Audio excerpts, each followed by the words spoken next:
Jūs ieliekat skanējumu materiālu skenerī, kurš atrodas virs monitora tajā nākošajā plauktiņā. Un tad nospiediet tam skenerim. Uz paša stūrīša ir podziņa skan, un tad gaidiet, kad parādās skenēšanas vednis. Un parādās šis te programmas lodziņš. Mēs izvēlēsimies vidējo priekš iesācējiem vedni. Gaidām, kad viņš atvērsies. Un tad ar Next mēs pa šo skenēšanas programmiņu ejam. Tad atverās izvēle, kur var izvēlēties krāsainu, melnbaltu vai pelēku, vai papildus uzstādījumos var izvēlēties arī vēl citu, ko vairāk vajadzīgu, precīzāku. Mēs neizvēlamies, bet mēs izvēlēsimies šeit preview apskatīties, kā izskatās mūsu ieliktais materiāls tajā skenerī. Viņš arī pie reizes noprecizēs izmērus. Ja to neizdarīsim, viņš ieskanēs visu formātu A4 bišķi lielāku. Es ieslēgšu pauzi, kamēr viņš.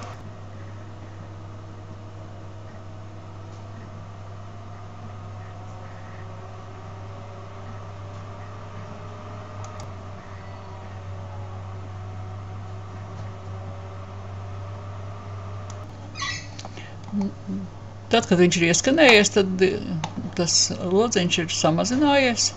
Viņš ieņem to maksimālo, ko viņš ir atradis uz ekrāna. Varam arī vēl viņu samazināt pēc vajadzības aiz stūrīšiem. Un tad ejam Next. Varam arī paskatīties lielāk, kā izskatīsies viss. Ja? Tad ejam Next. Un šeit izvēlamies nosaukumu, varam uzrakstīt viņu, izvēlēties formātu, biežāk lietotais ir JPG, un mapi, kur mēs ievietosim, varam izvēlēties citu, un varam atstāt arī to pašu. Mēs atstāsim to pašu. Ejam tālāk. Next.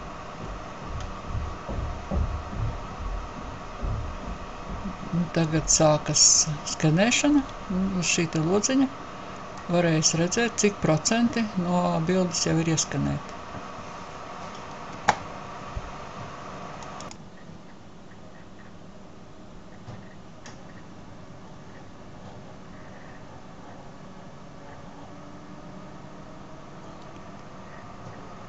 Tagad ir ieskanēts.